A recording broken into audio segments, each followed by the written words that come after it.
Está dependendo deles.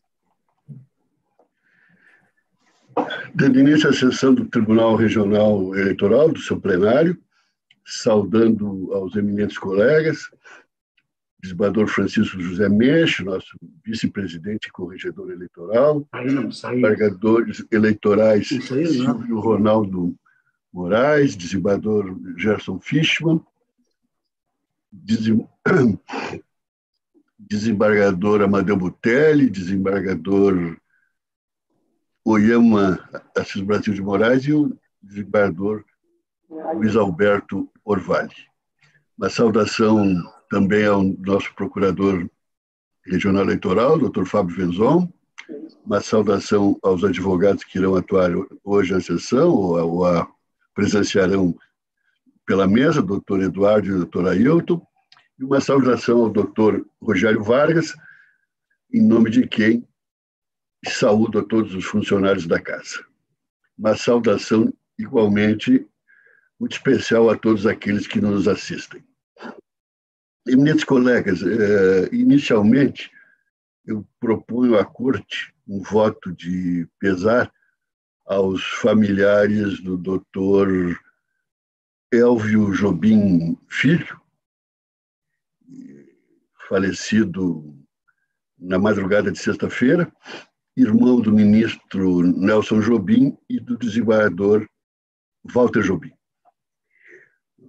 O doutor Elvio Filho era engenheiro numa família de juristas, né? E faleceu aos 73 anos de idade. Fiquei sabendo disso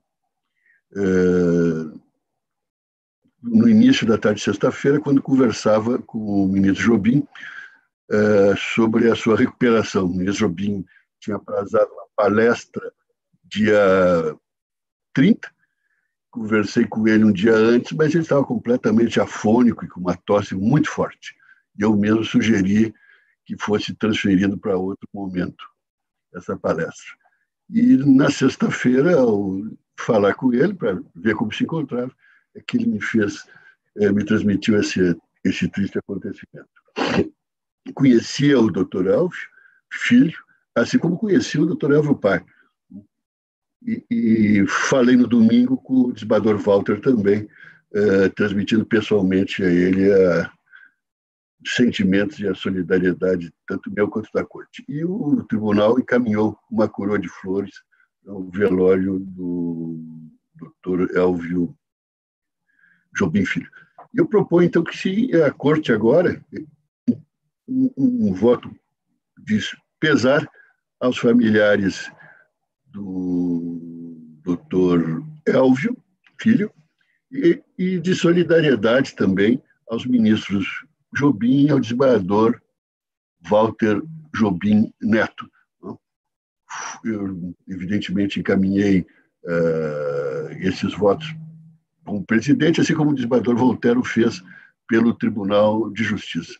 Mas acredito que trata-se de um irmão de um ex-presidente do TSE e que a Corte, então, deveria transmitir esse seu sentimento aos familiares do Dr. Elvio Jobim Filho. Se todos estiverem de acordo, então faremos esse voto de pesar e solidariedade pelo TRE e encaminharemos aos familiares. O segundo tema, antes de passarmos ao nosso julgamento, eu colocaria a palavra ao desembargador Menche e ao desembargador Butelli, que estiveram presentes, foram levar o apoio do tribunal aos processos de eleição de Pinheiro Machado e de Putinga. Houve uma belíssima repercussão. E houve uma tentativa de trazermos observadores internacionais, o desembargador Menche está bem ciente disso, observadores internacionais para essas eleições. Chegamos a encaminhar algumas tratativas, naturalmente com entidades sérias, né?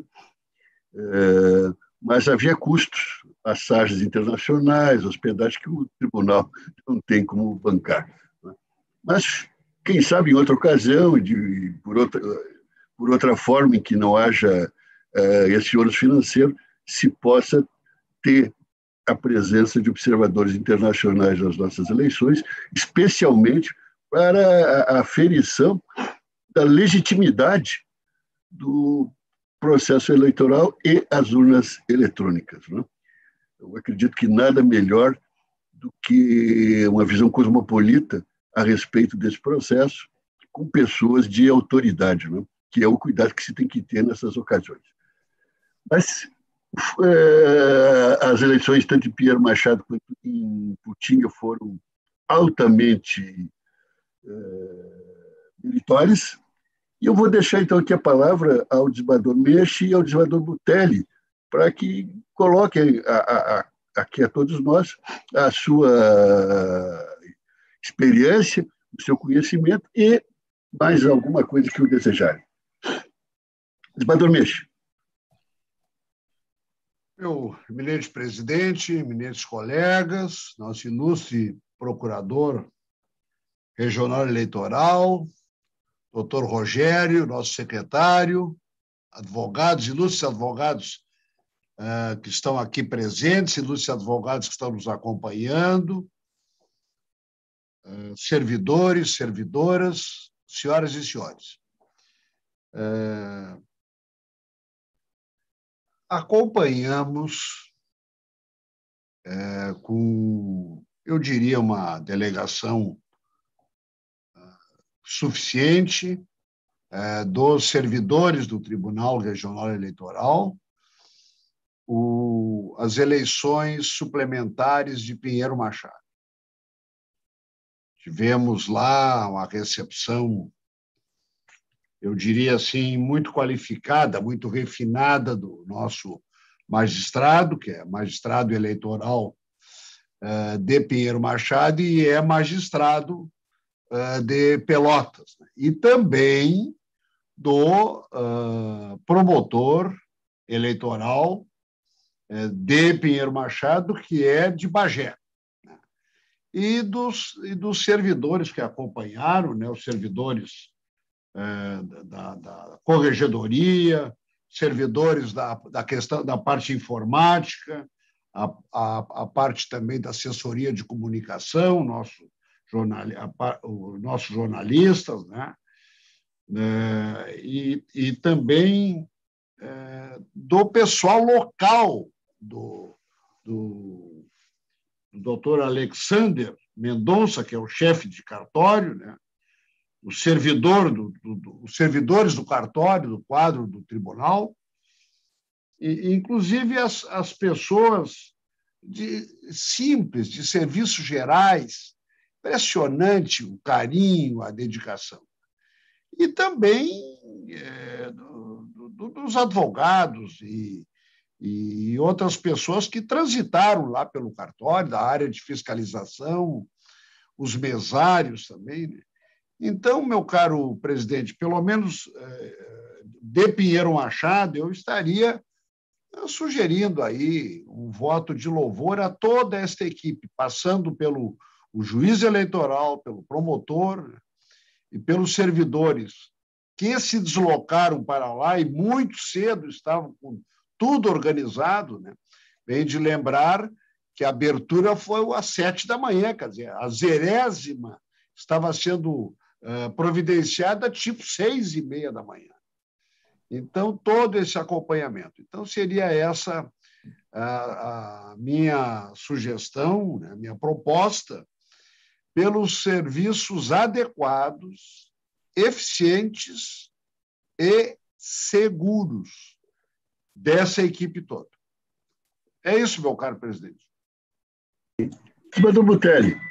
Senhor presidente, na sua pessoa, cumprimento os demais integrantes da Corte.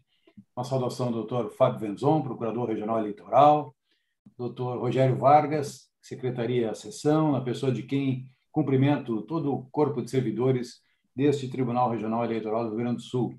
Saudação também aos doutores Eduardo Pompeu da Silva, doutor Ayrton Cléo Barbosa da Costa, que em seguida ocuparão a tribuna, e também uma saudação especial à nossa assistência. Senhor presidente, inicialmente eu gostaria de agradecer a Vossa Excelência a oportunidade de ter me designado para acompanhar e representar o Tribunal Regional Eleitoral nas eleições suplementares, ou, melhor dizendo, até a renovação das eleições na localidade de Putinga. Me proporcionou boas lembranças da nossa época, estávamos comentando um pouco antes de iniciar a sessão, da nossa época de trabalho em entrância inicial, aquelas comunidades pequenas, diminutas, bastante aprazíveis. Nós encontramos, tanto na comarca sede de Arvorezinha, quanto na localidade de Putinga, onde se realizaram as eleições, cidades muito bem organizadas, muito limpas, um povo ordeiro, de forma que fomos extremamente bem recebidos pela magistrada local, a doutora Eveline Radaeli Buffon, uma jovem juíza, com poucos meses de comarca e enfrentando esta renovação de eleição. Também participou todo o tempo o doutor promotor de justiça de Encantado, que é substituto lá, a comarca está sem promotor titular, doutor André Prediger, cujo pai, né, também é promotor de justiça, e segundo, doutor André, são os únicos pai e filho na ativa no Ministério Público, bastante interessante. O corpo de servidores lá da Justiça Eleitoral, capitaneados pela dona Angélica, muito querida, nos recebeu muito bem, e também, para o senhor ter uma ideia, os colegas terem uma ideia, nessa renovação de eleição, com os ânimos, obviamente, renovados e um pouco também alterados em razão dessa repetição do pleito, a magistrada nos comentou que, em deslocamento da comarca sede de Arvorezinha para Putinga, num carro cedido pela Secretaria de Saúde do município de Putinga, ao adentrarem na área central da cidade, o carro foi abordado, porque queriam saber quem estava sendo transportado num veículo oficial do município. E aí ela se identificou e tal, e a pessoa que fez essa abordagem pediu para tirar uma fotografia, inclusive, e tal. E quando nós estávamos saindo da Câmara de Vereadores, onde era a base, né, de atendimento da Justiça Eleitoral lá, para visitar as sessões e depois irmos para a entrevista com os órgãos de imprensa, havia chegado um cidadão, até dentista, que estava querendo formalizar uma denúncia da utilização dos veículos oficiais da Prefeitura em transporte de eleitores. Então, os senhores terem uma ideia de como foi, mas, apesar disso, o pleito, segundo informações da magistrada, foi absolutamente tranquilo, né? E eu também adiro à manifestação do desembargador Mensch de outorgar um voto de louvor por todo o trabalho desempenhado, com total segurança, total desprendimento, né, e total sucesso na renovação desta eleição. Inclusive, presidente, sim. A divulgação das eleições suplementares de Pinheiro Machado na imprensa foi precisa. Isso muito pela qualidade também da nossa assessoria de comunicação. Sim, já para sair um material que foi gravado, né, procedimento eleitoral, exatamente, e eles estão editando do procedimento eleitoral, a sua segurança, a confiabilidade e a eficiência das urnas eletrônicas, né, que pouco depois de encerrada a votação já tínhamos o resultado, né? E com a expedição dos boletins de urna prontamente, né? E a conferência feita com os boletins de urna e aquilo que entrou na rede e foi encaminhado ao TSE é absolutamente igual, né? Sem nenhuma discrepância. Né? O sistema é seguro, né? O sistema é seguro, o sistema é eficiente, o sistema é confiável. Bem, e o ideal seria exatamente isso, trazermos observadores internacionais, né, que pudessem, assim, esse olhar internacional em relação ao nosso processo eleitoral e a confiabilidade das nossas urnas eletrônicas. Embora a criação de brasileiro, mas elas funcionam, né? Eu já referi outra vez aquela história do Tom Jobim, que não era muito simpático a viajar de avião. Ele dizia que eram dois motivos. Primeiro, que o avião é mais pesado que o ar. E segundo, porque foi inventado por brasileiro, né? Então, às vezes, acertamos, né? Fazemos coisas boas, né? Bem, então, eminentes colegas, com isso, eu creio que todos estão de acordo com esse voto de louvor, tanto aos funcionários da Casa como aos funcionários locais e mais magistrados e membros do Ministério Público. Faremos isso, então. E até presidentes terceirizados, né? Por exemplo, na comissão, motorista e coisa. Sim. O desembargador mesmo me fez referência até a senhora do cafezinho, né? Sim, a dona Roseli. Isso. Dona Roseli, incansável, desde a primeira hora da manhã até após o encerramento do pleito. São pessoas a que nós devemos muito reconhecimento, né? E muitas vezes passam esquecidas, né? Muito bem. Então, meus colegas, podemos dar início aos nossos julgamentos, e o primeiro será a prestação de contas 0600-46477, um voto vista do desembargador Menche. O doutor Eduardo Pompeu da Silva está aí para acompanhar o termo do julgamento. E, em seguida, passaremos à prestação de contas 600-329-27, primeiro e segundo da pauta, de São Borja, relatoria do desembargador Silvio Ronaldo Santos de Moraes, que teve seu julgamento adiado para a sessão de hoje, exatamente no aguardo do desfecho do voto do desembargador Menche. Então, iremos nessa sequência, né? Nessa toada, né? O voto vice-desembargador Menche e depois o 329-27 de São Borja, do desembargador Silvio. Desembargador Menche, tenha bondade. Saúdo de forma muito especial o doutor Eduardo, né, que está atuando nesse feito. Eu tenho a impressão que o doutor Ailton Cléo também é desse feito. Acho que não estão ouvindo. Bom. Não, desembargador Menche, o doutor Ailton é do terceiro da pauta, de Arroio Grande. Tá. Aí eu tinha uma vaga impressão que tinha um nome Ailton, mas eu estou vendo aqui que é Adílio.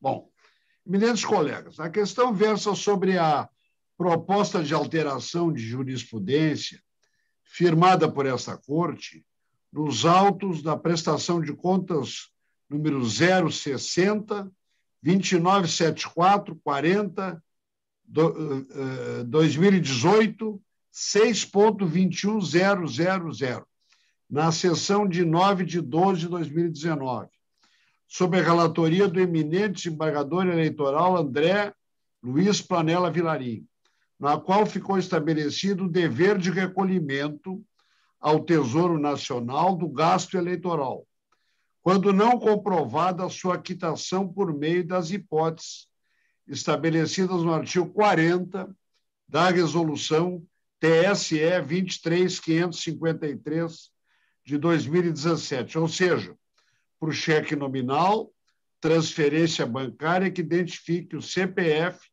ou o CNPJ do beneficiário ou débito em conta. Com a devida vênia ao nobre relator, estou divergindo, neste caso, quanto à conclusão para afastar o dever de recolhimento dos valores ao Tesouro Nacional e, consequentemente, para alterar o entendimento jurisprudencial dessa Corte. A primeira consideração a ser feita é que não houve reforma do TSE quanto ao entendimento firmado por essa Corte, nos autos da prestação de contas já nominada, conforme ressaltado pelo ilustre relator. Consoante jurisprudência colacionada no voto, em especial o agravo regimental e recurso especial eleitoral número 060-226-505, o qual analisou questão julgada pelo TRE-RS, que versava sobre circunstância análoga, o TSE desproveu o recurso interposto pelo Ministério Público Eleitoral, que pleiteava justamente a determinação de recolhimento ao Tesouro Nacional não deferida por esse tribunal. Na realidade, a jurisprudência citada traz decisão do TSE, vinculada a entendimento antigo dessa Corte, entendimento anterior à alteração realizada na prestação de contas 060 2974, dígito 40, 2018, 621 0000, no qual se atribuía valoração diversa à prova, situação, portanto, que levava a Corte a conclusão diferente quanto ao dever de recolhimento de valores ao Tesouro Nacional, pelo descumprimento do artigo 40 da Resolução TSE 23.553/17, hoje revogado pelo artigo 38 da Resolução TSE 23.607/19. Importa ressaltar que, nesse julgado e nos outros trazidos pelo relator, o TSE, em sua fundamentação, nos trouxe 3 orientações. Primeiro, que a realização de despesas sem a observância dos meios previstos no artigo 40 da Resolução TSE 23.553, de 2017, não implica, por si só, a obrigação de restituir ao erário os valores correspondentes. Segundo, que a obrigação de restituição ao erário, previsto no parágrafo 1º do artigo 82 da Resolução TSE, número 23.553/17, pressupõe a ausência de comprovação da utilização dos recursos do fundo partidário e ou Fundo Especial de Financiamento de Campanha, FEFC, ou a sua utilização indevida. E, terceiro, que os tribunais possuem competência soberana na valoração da prova. Veja-se que a discussão em questão esbarra na valoração probatória, ou seja, na compreensão da Corte sobre a capacidade de uma prova demonstrar ou não a devida utilização dos recursos do fundo partidário ou Fundo Especial de Financiamento de Campanha, e, assim, determinar ou não seu recolhimento ao Tesouro Nacional. E, quanto a essa aferição, a Corte possui competência soberana. Tanto é verdade que, no julgado suprarreferido, acaso essa Corte tivesse entendimento pela inidoneidade da prova ou sua incapacidade para demonstrar a correição do gasto público e concluísse pelo recolhimento ao Tesouro Nacional, pela não comprovação ou utilização indevida do FEFC, o TSE igualmente não reformaria a decisão do tribunal, por não deter competência para análise fático-probatória. Pois bem, na oportunidade do julgamento da prestação de contas 060-2974, dígito 40, 2018, ponto 6.21.0000, o desembargador Silvio Ronaldo de Moraes, após pedir vista e acompanhar o relator, observou que a análise da prova para a comprovação dos gastos eleitorais deveria se dar da seguinte forma. E aí eu estou aqui, vou passar isso, porque todos os senhores têm, né, conhecimento, né? Expostas essas premissas, eu vou só destacar alguns aspectos. Expostas essas premissas, a análise sistemática da resolução TSE 23.553/17 permite inferir que a comprovação da devida utilização dos recursos do fundo partidário ou do FEFC abrange adequada e suficiente demonstração pelo candidato de cada uma das etapas de realização do gasto, quais sejam: a arrecadação para a qual a normatização condiciona o uso de operações capazes de atestar a origem do recurso, que é o artigo 22 da resolução TSE 23.553/17. B, a contratação que demonstra a existência e o objeto do gasto por meio de apresentação da nota fiscal ou de outros documentos subsidiários, conforme o caso, que é o artigo 63 da resolução 23.553/17. E C, o adimplemento necessariamente efetuado por formas que atestem que o débito foi efetivamente quitado junto ao fornecedor declarado nas contas, que é o artigo 40 da resolução TSE 23.553/17. A comprovação do gasto somente pode ser considerada a partir da demonstração segura de cada um desses elementos, indispensáveis ao aperfeiçoamento da própria despesa. E segue aí o desembargador Silvio Ronaldo de Moraes.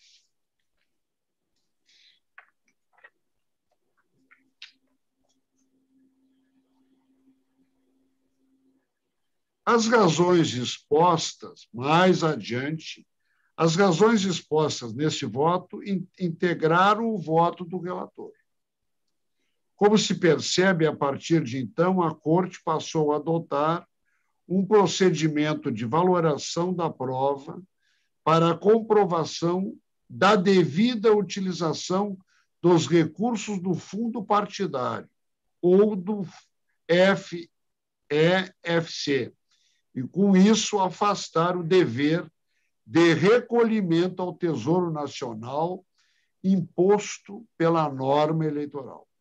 Assim, a jurisprudência atual da Corte não está divergente com a atual jurisprudência do TSE, porque não impõe o dever de recolhimento ao Tesouro pelo simples descumprimento do artigo 38 da resolução TSE 23.607/19, mas sim pela observância do procedimento estabelecido por esse tribunal para a comprovação do gasto eleitoral, em relação ao qual possui competência soberana. No caso dos autos, existiram gastos eleitorais com recursos do FEFC realizados por meio de cheques não nominais e não cruzados, que foram descontados por terceiros. Ou seja, além do descumprimento à forma de gasto prevista no artigo 38 da resolução TSE número 23.607/19, restou comprovado pelas microfilmagens que os cheques não foram descontados pelos fornecedores do produto ou do serviço. Para comprovar a regularidade do gasto, a prestadora juntou notas fiscais e a declaração dos fornecedores. Consoante o procedimento para a comprovação do gasto estabelecido pela jurisprudência desta Corte, as notas fiscais teriam a capacidade de comprovar a contratação de serviço, mas não a sua quitação. Já a declaração dos fornecedores constituiria elemento de caráter unilateral, sem força probante. Assim, a quitação do gasto eleitoral com o fornecedor não restou comprovado. Na realidade, restou comprovado o gasto de recursos do fundo, do FEFC, com terceiros. E isto não pode ser admitido pela Corte. Neste ponto, cumpre destacar que a própria jurisprudência do TSE não valida que o gasto eleitoral seja direcionado a pessoa diversa do fornecedor.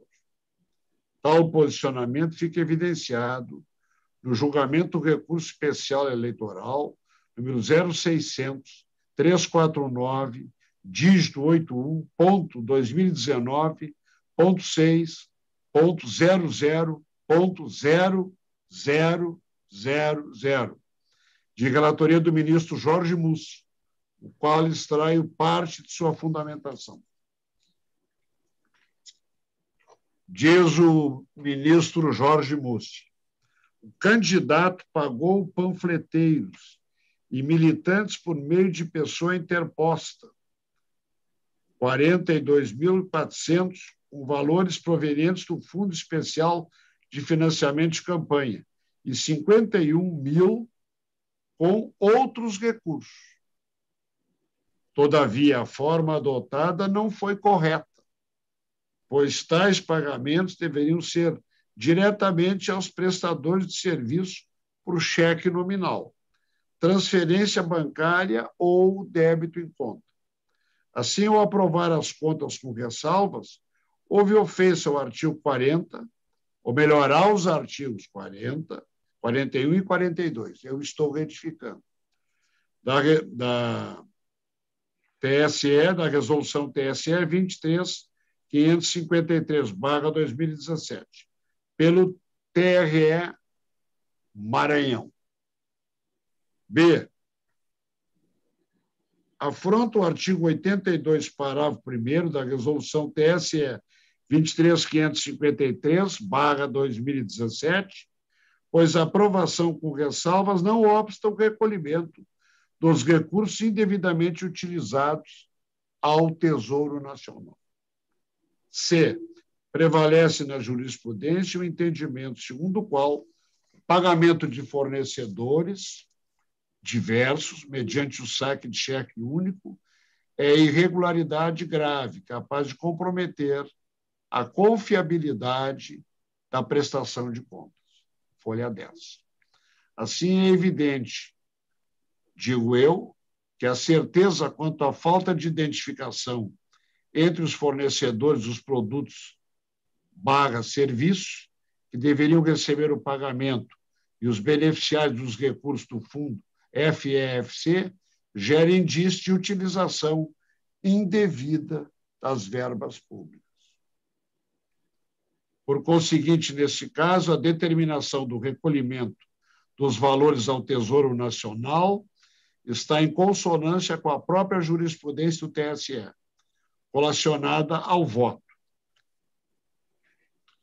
E eu cito aqui mais um caso: eleições 2018, recurso especial, prestação de contas de campanha, desaprovação, deputado estadual, gasto com recurso do Fundo Especial de Financiamento de Campanha, meio diverso do previsto na legislação de regência, artigo 40 da resolução TSE 23.553/2017, apresentação de documentos idôneos, desnecessidade de recolhimento de valores ao Tesouro Nacional, desprovimento.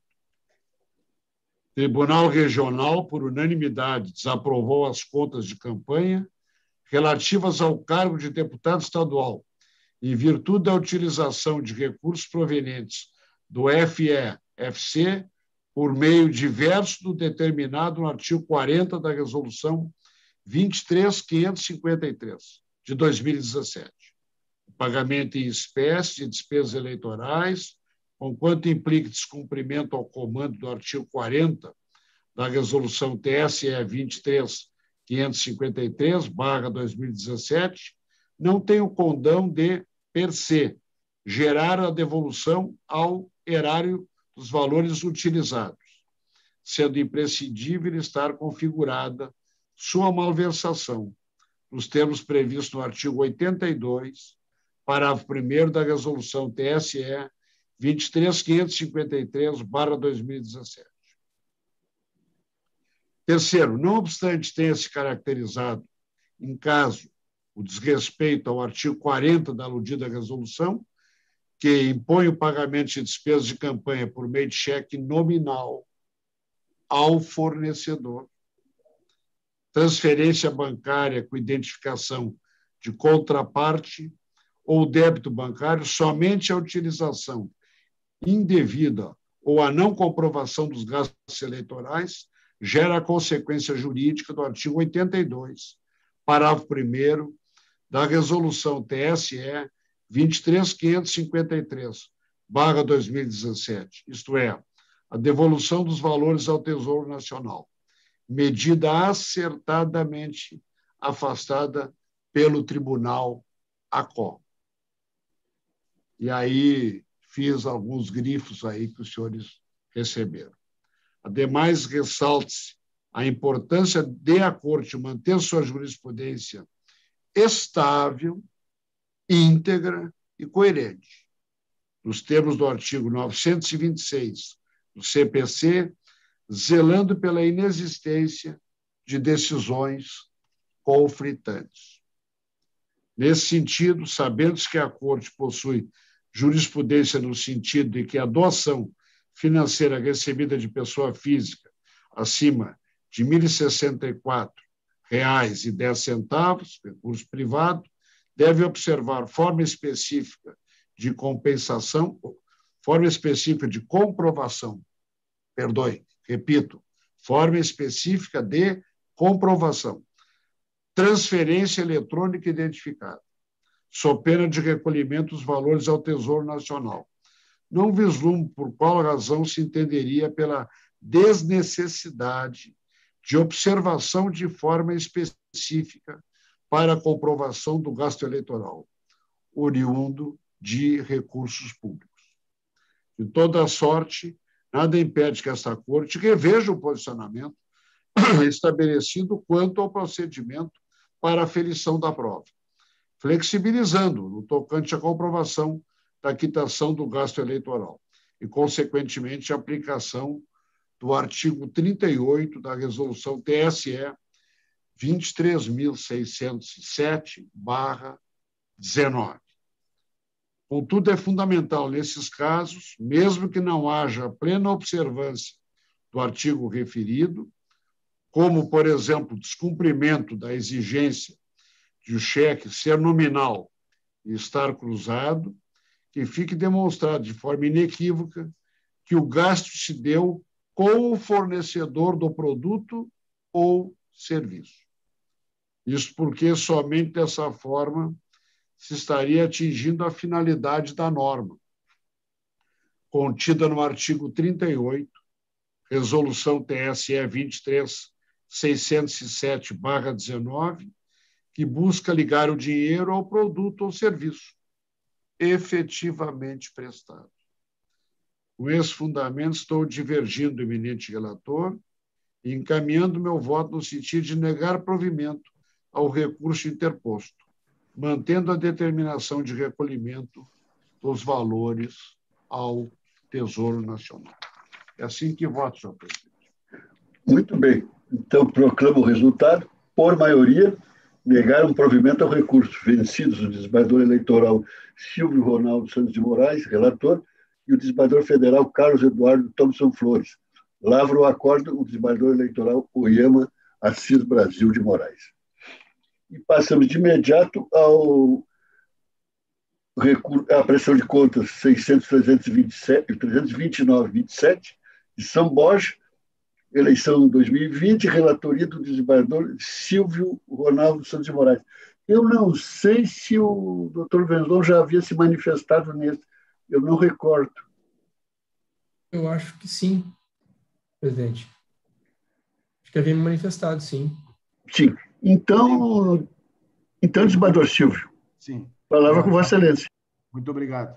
Minha saudação a Vossa Excelência, aos demais integrantes da Corte, ao doutor Venzon, ao doutor Rogério, cuja pessoa saúdo todos os funcionários da Casa, aos nobres advogados que nos acompanham nesta sessão, doutor Ailton Cléo, e a todos aqueles que nos assistem.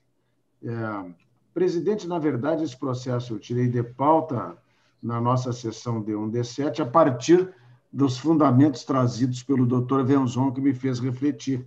E, ao mesmo tempo, me oportunizou a trazer à tona um tema que me preocupa, em relação ao qual eu tenho dado uma dedicação muito especial, que é a questão da cota feminina e todas as repercussões a esta política afirmativa que eu acho de extrema importância. Na verdade, no caso, o candidato recebeu doação de outra candidata, sendo R$ 1.000 de verba do FFC destinado ao financiamento das candidaturas femininas.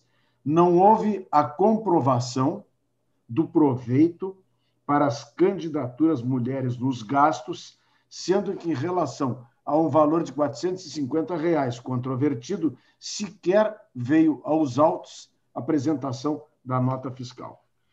O voto, na verdade, e aí no ponto eu estou acompanhando, realmente estou elogiando, inclusive, como de hábito, o parecer do nosso procurador eleitoral, estou confirmando a condenação, inclusive, da sentença, que é o recolhimento de R$ 1.000 ao Tesouro Nacional, e desaprovando as contas em razão da gravidade das irregularidades, que atentam contra as normas que visam o princípio da igualdade material entre os gêneros na participação política. Mas eu me permiti, peço vênia para rapidamente tecer algumas considerações, no que se refere a esta questão.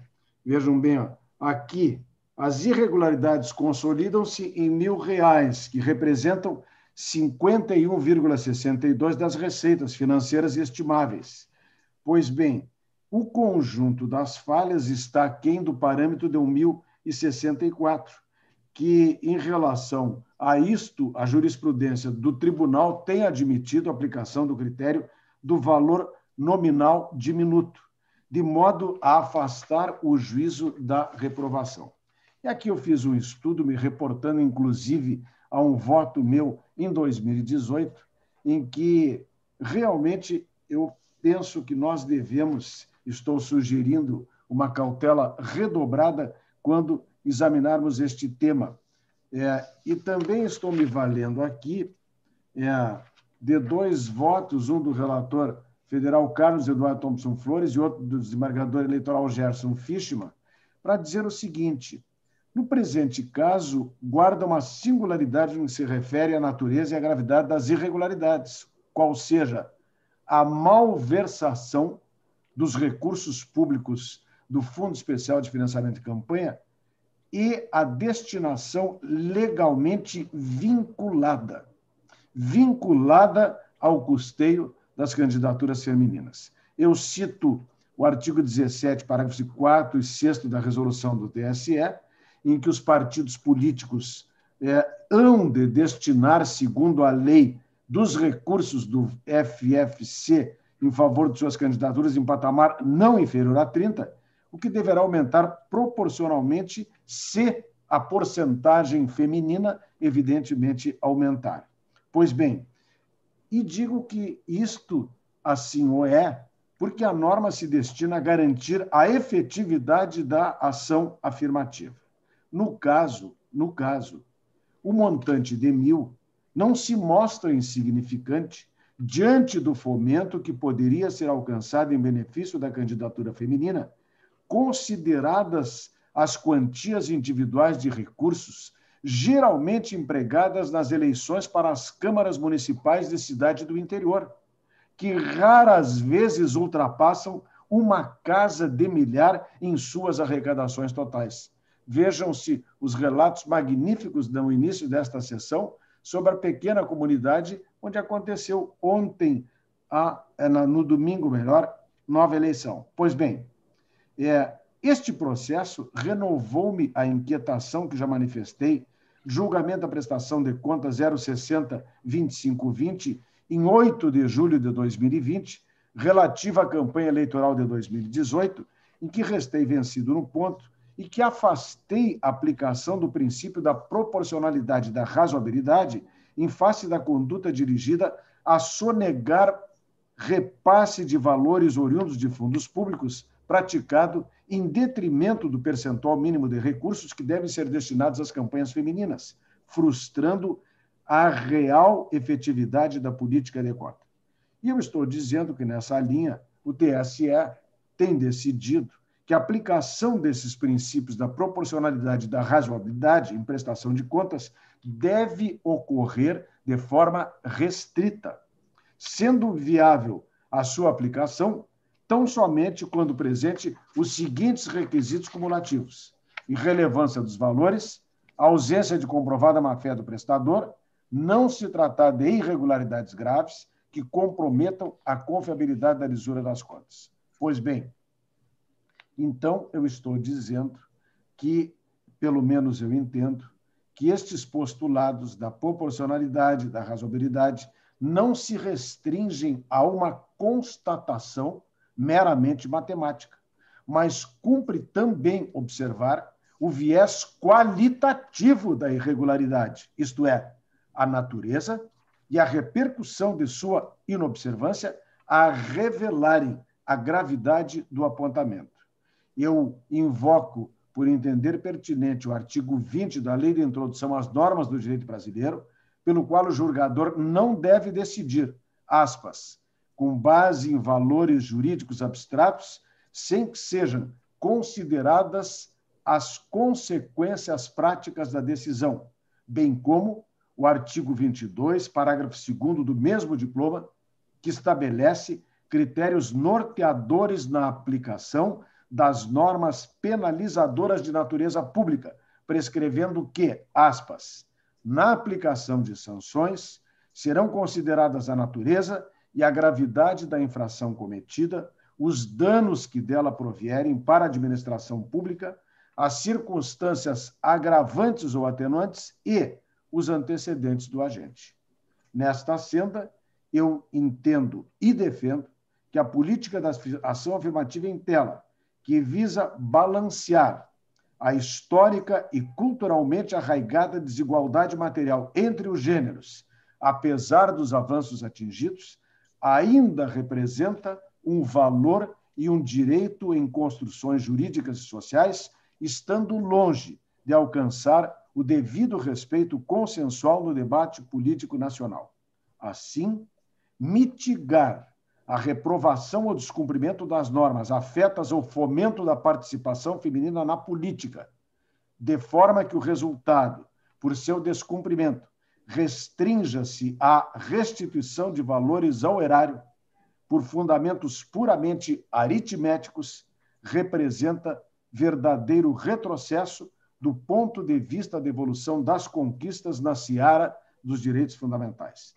Pois bem, a partir destas premissas, eu entendo que a infringência aos instrumentos legais vocacionados ao aperfeiçoamento material da condição da igualdade entre os gêneros da seara da participação política configura irregularidade insanável e de gravidade íncita a afastar a aplicação do critério do valor nominal diminuto ou dos postulados da razoabilidade e da proporcionalidade, uma vez que atenta contra a norma de direito fundamental esculpida no artigo 5º, inciso 1 da Constituição Federal, consagradora da igualdade entre homens e mulheres.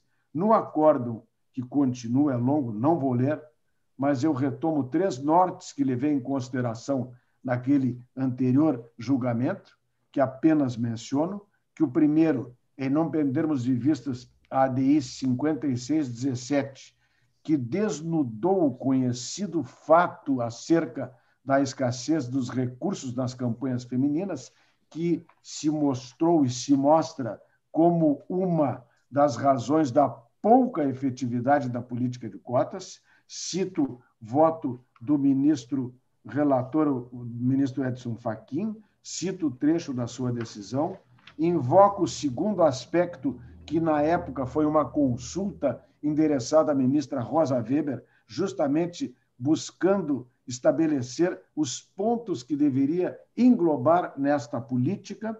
Vejam bem, a consulta foi formulada por senadoras da República e deputadas federais, e questionava-se se a decisão proferida na ADI 5617 aplicava-se para a distribuição do FFC, prevista no 16.6 e 16D da Lei das Eleições, e se, havendo o percentual mais elevado, o mínimo de recursos deveria ser na mesma proporção que hoje está consagrado, se aplicava também a interpretação no tempo e a propaganda eleitoral no rádio e na televisão, e, enfim, dentre outros questionamentos, também aderiram a este aspecto a Ordem dos Advogados, por adesão, a Associação Brasileira de Advogados, Grupo de Mulheres do Brasil, dentre outras entidades. Pois bem, e aí a ministra Rosa Weber, em síntese, disse: seguramente não há outro caminho para a correção da histórica disparidade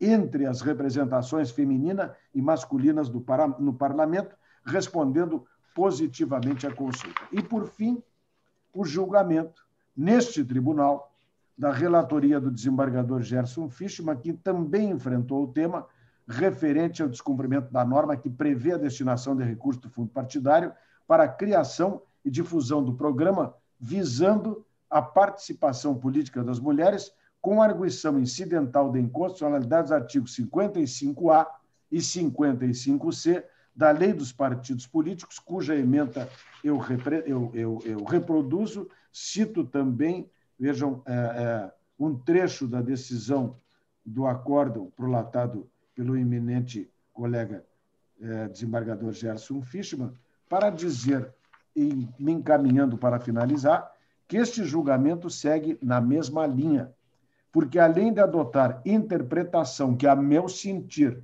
melhor representa o conteúdo dos direitos fundamentais, modula adequadamente sua aplicação, conformando-se com a orientação traçada pelo STF na referida DIN 5617, com as diretrizes da consulta da relatoria da ministra Rosa Weber e a par de manter coerência e estabilidade com a decisão proferida. Desse modo, as regras que determinam a distribuição proporcional dos recursos públicos às candidaturas de cada gênero devem ser compreendidas como essenciais à eficácia e à efetividade da própria cota de gênero, sem a qual a pretendida igualdade não se passará de uma mera enunciação normativa. Eu cito, na sequência, vários pontos relevantes, que me furto realmente de adentrar neles, mas não me furto em dizer que, com tais considerações, estou concluindo que a utilização da verba pública destinada ao fomento de candidaturas femininas para finalidades diversas ou sem comprovação não comporta mitigação ou relativação percentual, devendo ser considerada como uma forma de discriminação, de quebra de oportunidades entre homens e mulheres e de retrocesso de política afirmativa de direitos fundamentais, ao menos até o atingimento de padrões minimamente aceitáveis de equivalência feminina no poder. Assim, demonstrado que, na hipótese, o candidato usou em sua campanha verba pública compulsoriamente afetada em sua destinação ao incremento da participação feminina na política, da qual empregou 55% em seu exclusivo benefício e, quanto aos demais 45%, sequer logrou comprovar por meios idôneos os gastos em que despendidos os recursos, entendo que é impositiva a manutenção da sentença que desaprovou as contas em razão da natureza e da gravidade das irregularidades constatadas, circunstância que, conforme exposto, não contemplam espaço para aprovação com reservas.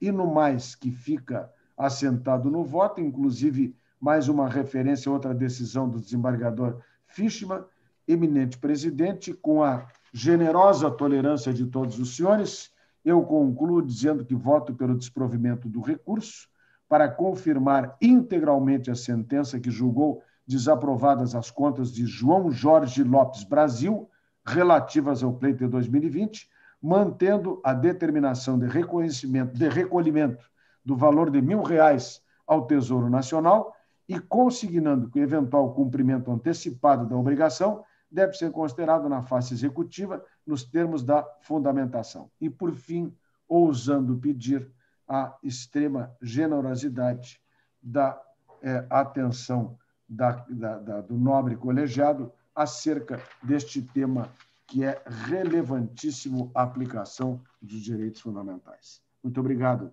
eminente presidente. É como voto. Senhor presidente. Sim, eu já cumprimentando o eminente relator pelo seu belíssimo voto e coloco, então, a palavra à disposição dos colegas que queiram se manifestar exatamente pelo relevo do tema. Senador Fischmann. Eu gostaria, senhor presidente, lhe cumprimentando em seu nome a todos os colegas da Corte, ao doutor Fábio Venzon, ao doutor Ailton Cléo, presente, doutor Rogério Vargas, e iniciar fazendo um elogio ao minucioso e de vanguarda voto do desembargador Silvio Ronaldo, trazendo, inclusive, elementos que nós havíamos até no passado já discutido. Ele fez referência a uma posição que ficou vencida, e quero dizer que comungo inteiramente com todas as premissas sobre a importância e a relevância da política afirmativa, especificamente na questão das cotas femininas. Porém, senhor presidente, adianto, eu vou pedir licença e escusas ao desembargador Silvio, apesar de reconhecer o brilhantismo e a profundidade do voto, para pedir vista.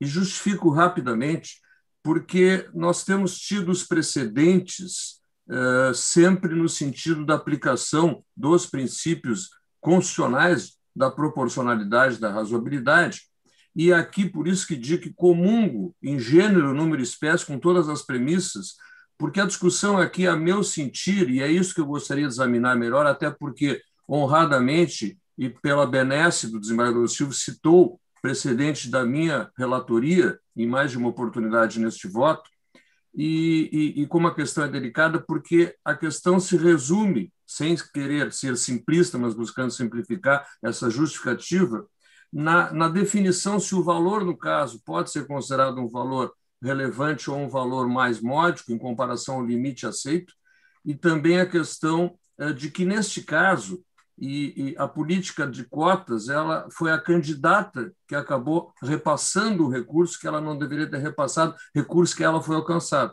Então, eu tenho apenas algumas dúvidas pontuais para verificar, porque, inclusive, lembrei, e casualmente hoje tem um voto na pauta de minha relatoria, em que nós, examinando recursos de origem não identificada, Roni, estamos, costumeiramente, temos aprovado com as ressalvas aplicando esses princípios, de modo que eu tenho alguma dúvida se, no caso das cotas, e aí nós estaríamos inaugurando um precedente importante, é claro, de retirar a aplicação dos princípios da proporcionalidade e da razoabilidade pela qualidade da política afirmativa, e se vamos estender isso a outros julgados também, porque recurso de origem não identificada tem gravíssimas repercussões. Aliás, tese que o Ministério Público também tem defendido aqui. Então, senhor presidente, com essa pedindo vênia aos colegas, eu fiz questão apenas de justificar esses pontos, eu gostaria de ter vista dos autos para trazer o mais breve possível uma posição acompanhando o relator ou, eventualmente, algum tipo de divergência. Perfeito. Os demais aguardam, né? Então, proclamando o resultado por hora, após o voto do relator negando o provimento ao recurso, pediu vista o desembargador eleitoral Gerson Fischmann. Os demais aguardam o voto vista. Julgamento suspenso. O seguinte, a prestação de contas 0600-228-49, relatoria do desembargador Gerson Fischmann, de Arroio Grande, e aqui sim o doutor Ailton Cléo Barbosa da Costa fala, em causa própria, fala a sustentação. Doutor Ailton, está com a palavra.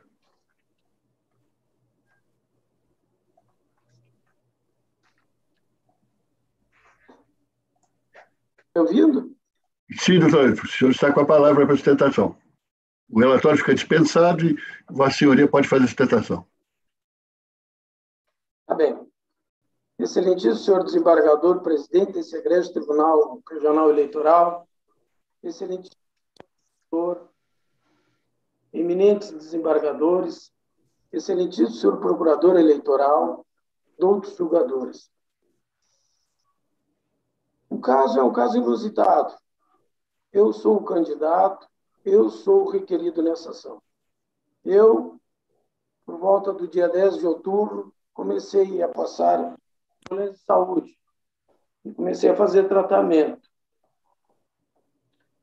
No dia 22 de 10 de 2020, exatamente no dia da nota, eu me desloquei da cidade de Arroio Grande para a cidade de Pelotas, onde os perfurites eram ser confeccionados, é lá que fica a gráfica. No caminho, mais ou menos, dista 90 quilômetros de Arroio Grande até a cidade de Pelotas. Na metade do caminho eu já passei mal.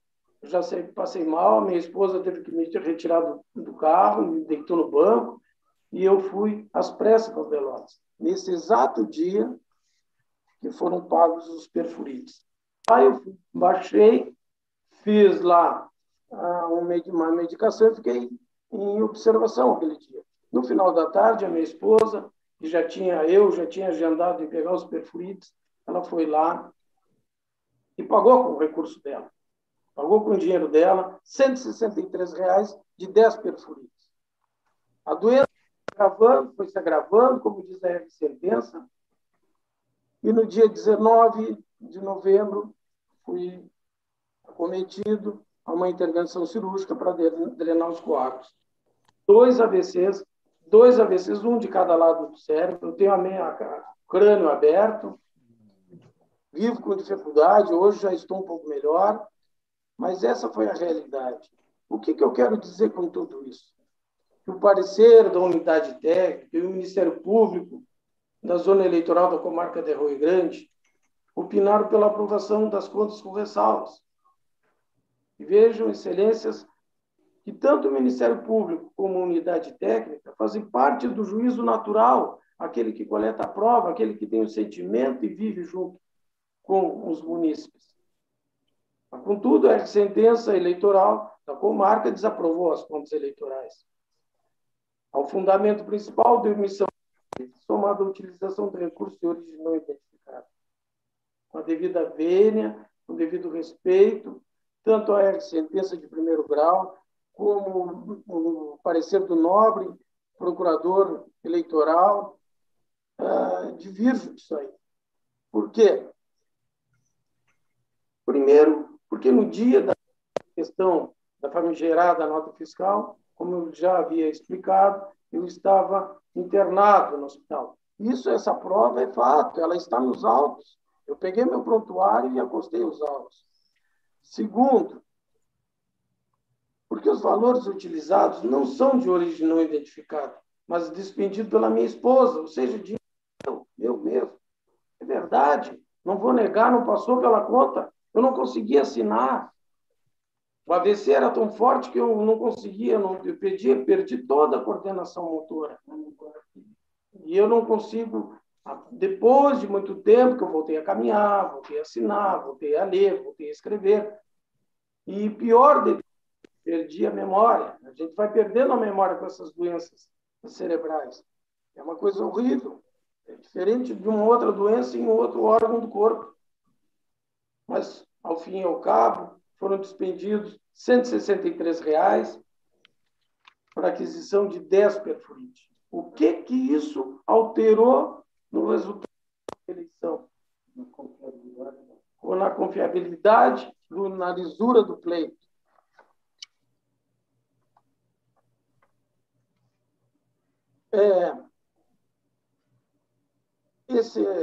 Essa questão que foram pagos no dia 22 de 10, no dia que eu estou hospitalizado, já falei, Isso está comprovado nos autos com o prontuário médico. Eu não tinha nenhuma condição mental naquele momento para saber o que ocorria, sem coordenação motora, inclusive, como eu já falei, vou refrisar de novo, de assinar. Portanto, ocorreu devido a uma doença, a qual culminou nessa questão cirurgia. Portanto, que eu quero esclarecer que não houve nenhuma má-fé. Não houve má-fé, não houve dolo, não houve intenção nenhuma.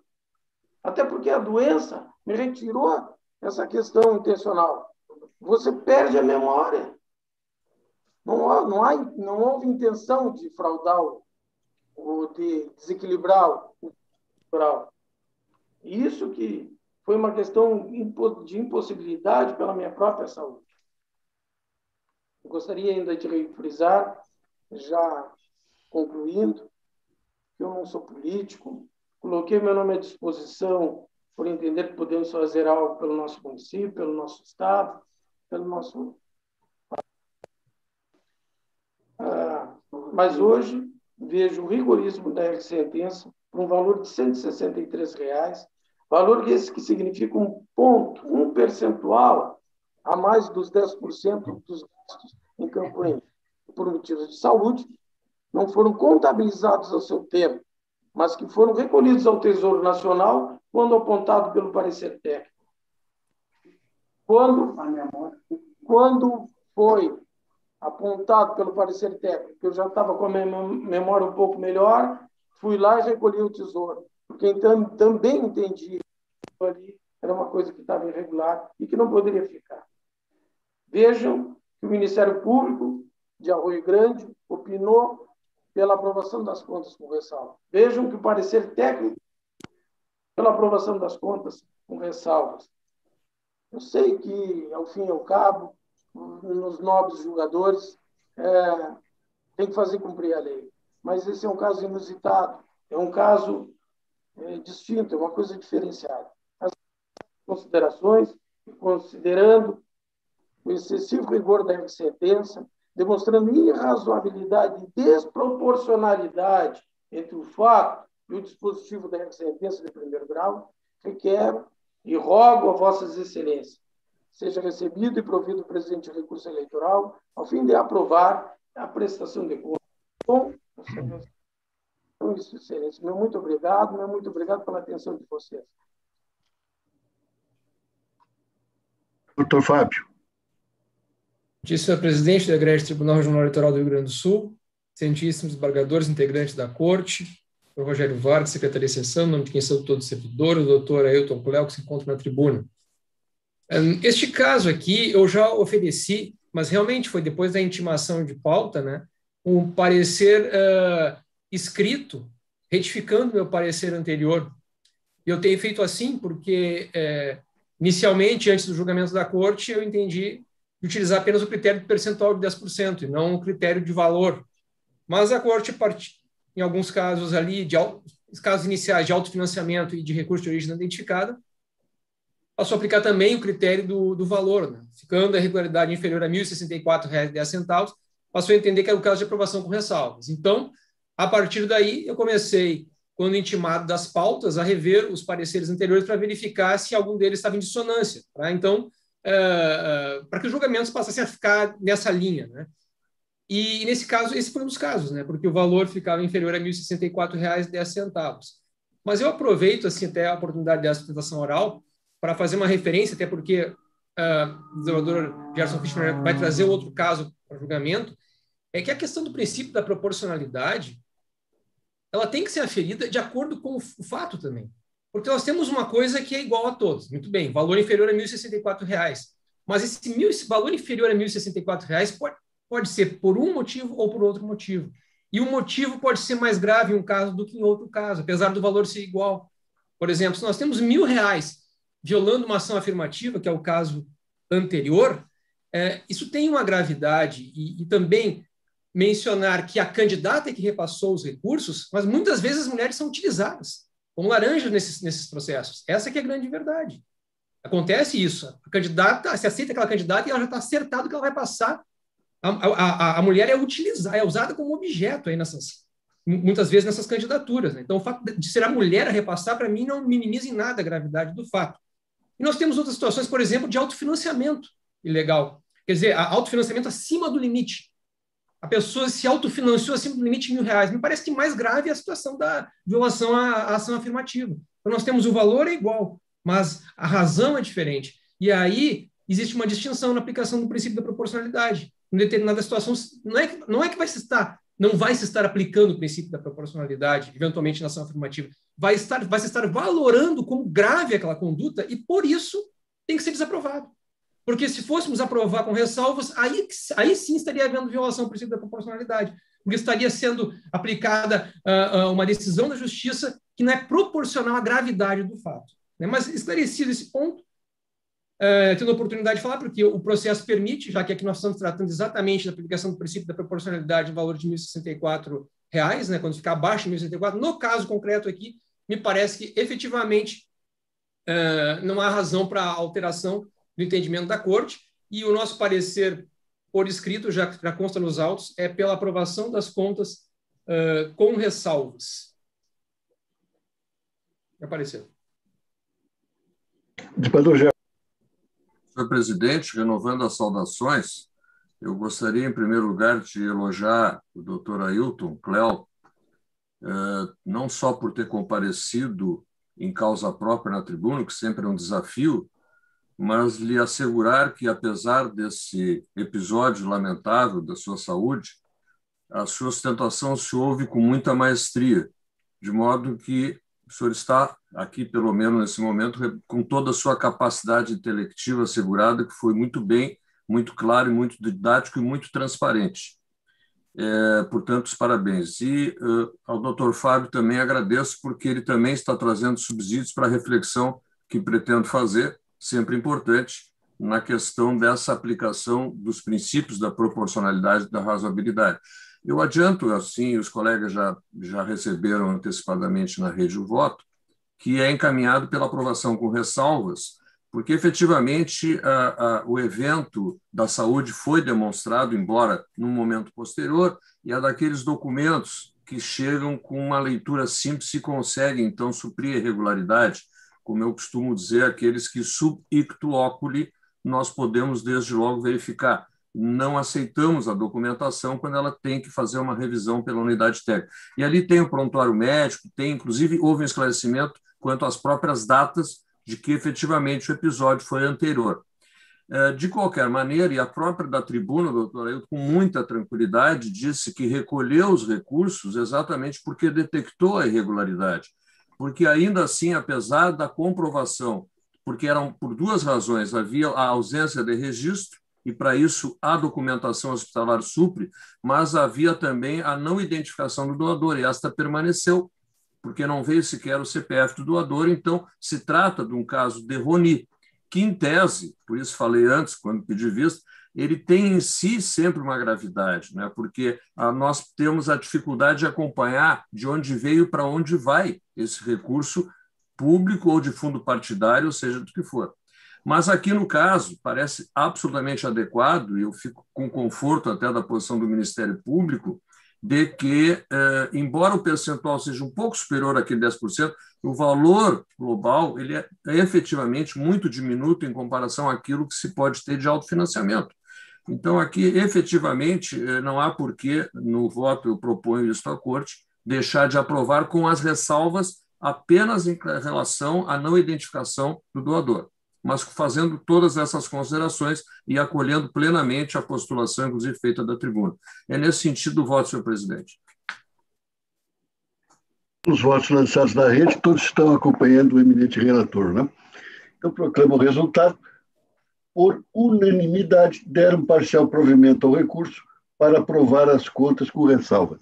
Desejo ao doutor Ailton um restabelecimento integral, não é? Que a solidariedade aqui da minha parte, creio que dos demais, desejando a sua plena recuperação, doutor Ailton. Muito obrigado, nobres julgadores, muito obrigado, nobres desembargadores, pela atenção. Estou melhorando, graças a Deus, e fé. Muito obrigado, uma boa semana a todos. Um bom trabalho a todos. Muito bem. O seguinte da pauta, eu creio que haverá sustentação pelo Ministério Público. Propaganda política 600.741.03, Palmeira das Missões. Pedro N. Rodrigues do recorrente, o recorrido ao promotor eleitoral. Relatoria do desembargador Mexe. Doutor Fábio. Senhor presidente, renovando as saudações, na verdade constou da pauta a questão da sustentação oral, mas não foi, na verdade, pedido do Ministério Público. Acho que simplesmente verificaram que o Ministério Público era parte e incluíram, porque talvez não haja nem... talvez esteja em consonância, inclusive, com o voto. Sim, então, com esse esclarecimento, só o resultado do desembargador Mexe que está alinhando, alinhamento, sim.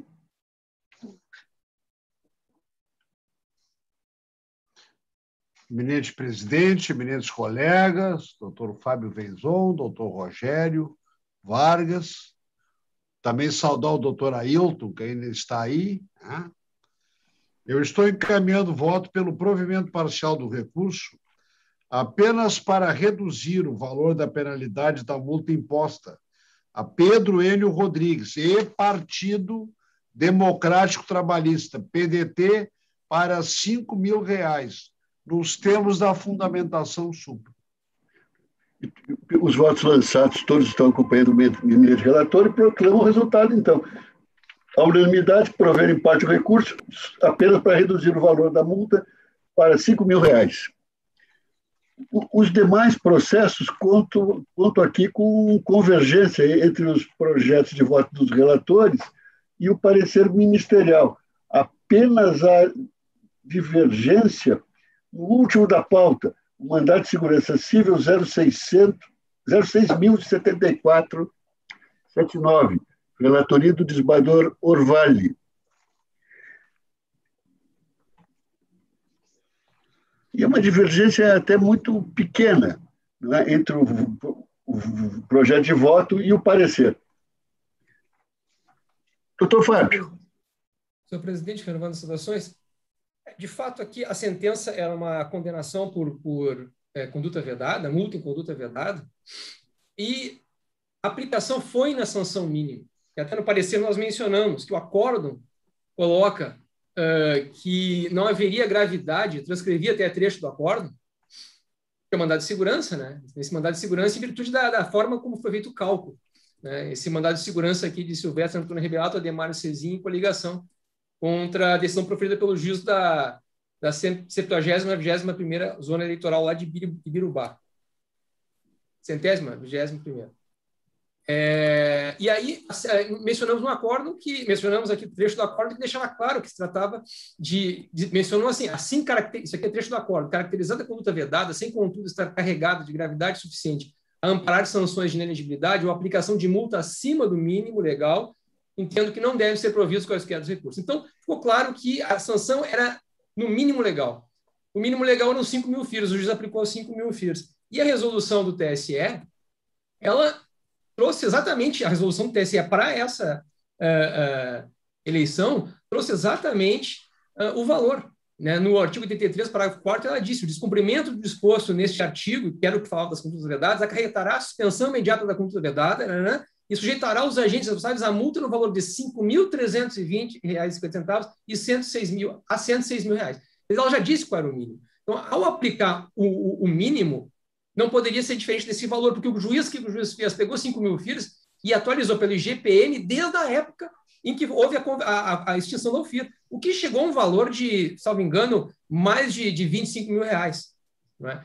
E não é possível, se aplicou a pena no mínimo, a própria resolução do TSE traz o valor, que é o mínimo, que é exatamente a conversão feita na época, né, da UFIR, dava esse valor, 5.320, não tem como se atualizar a UFIR daquela época. Enfim, o valor realmente é 5.320. Eu até entendo qual seria a divergência, mas eu resolvi, no meu mandado de segurança, colocar um entendimento que me parece que é o mais consentâneo, e deveria ser assim, pelo menos, deveria ser assim. Talvez as resoluções digam o contrário, pode ser, mas deveria ser assim, me parece. Quando se aplica uma multa, uma multa num valor... só um segundo. Quando se aplica uma multa... Desculpem, a minha filha batendo aqui na janela. Quando se aplica uma multa, num determinado momento, o juiz não tem como prever quando que vai transitar em julgado essa decisão. Então, ele aplica a multa aplicando o valor que ele entende como adequado e necessário naquele momento para reprimir a conduta e prevenir futuras condutas. O trânsito em julgado pode demorar 1, 2, 3 anos. E nesse período nós temos inflação. Nós temos a corrosão do valor da moeda. Né? Então, eu não estou falando aqui de juros moratórios, eu falo de correção monetária. Me parece que no momento que a sentença, que o juiz aplicasse uma multa, naquele momento, ele disse qual era o valor que ele entendia correto de ser aplicado. Esse valor deveria ser corrigido a partir da sentença.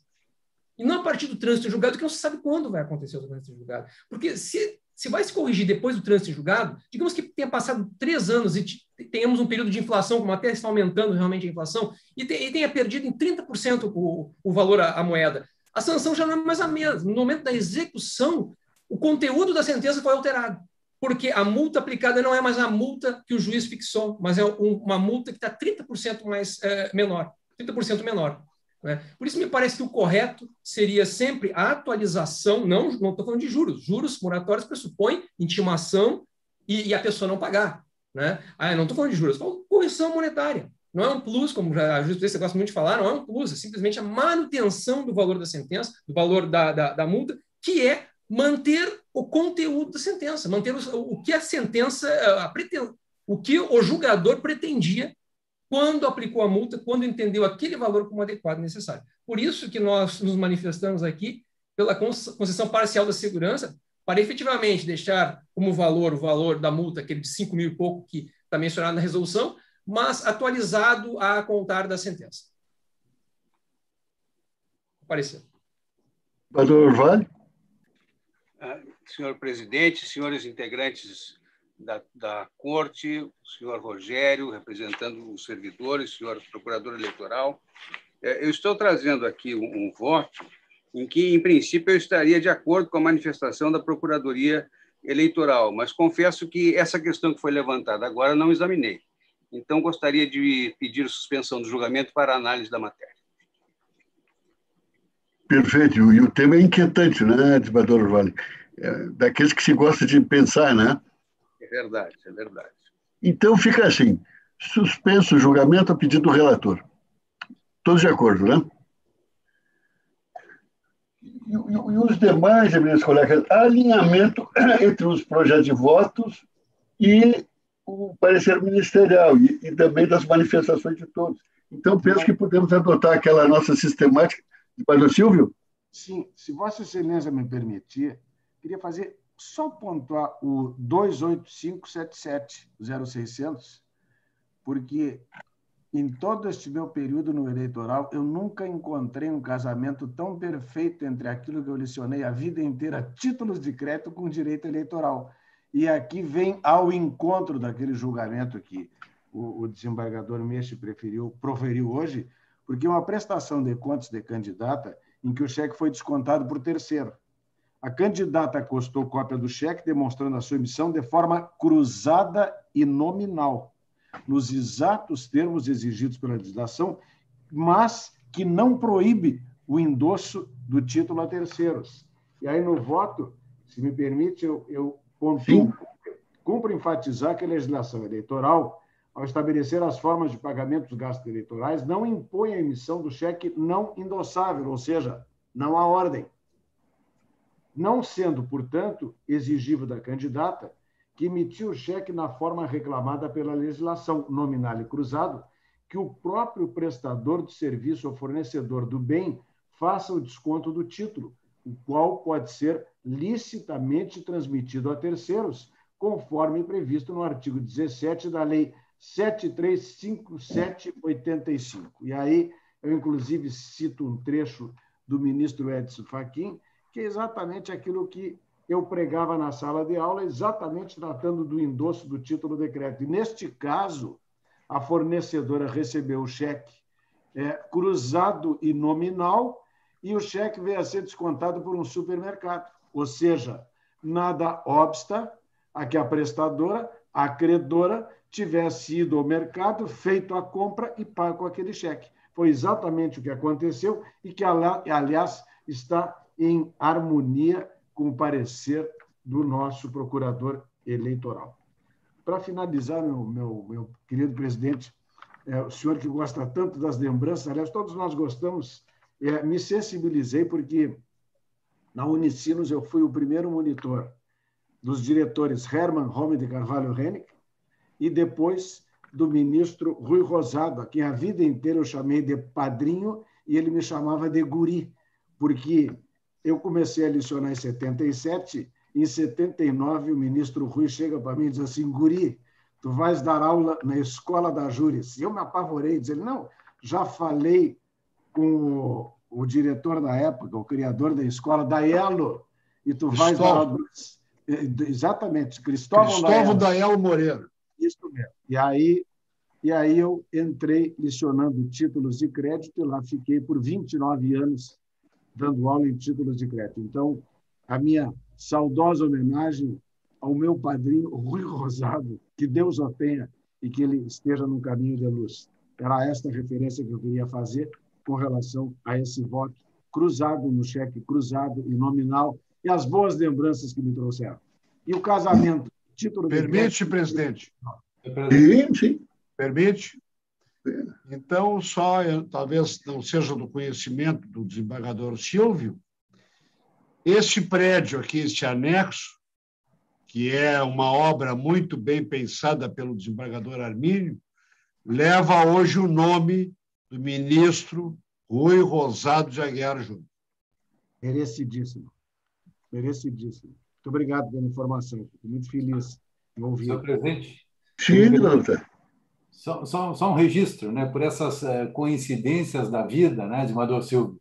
Hoje de manhã, pela manhã, eu examinando os votos, né, dos processos pautados para hoje, e fiz uma anotação aqui, assim, poxa vida, né, a circulação dos títulos de crédito cai na mão do desembargador Silvio. Eu tinha certeza que o senhor ia fazer um comentário, embora parecer aninhado.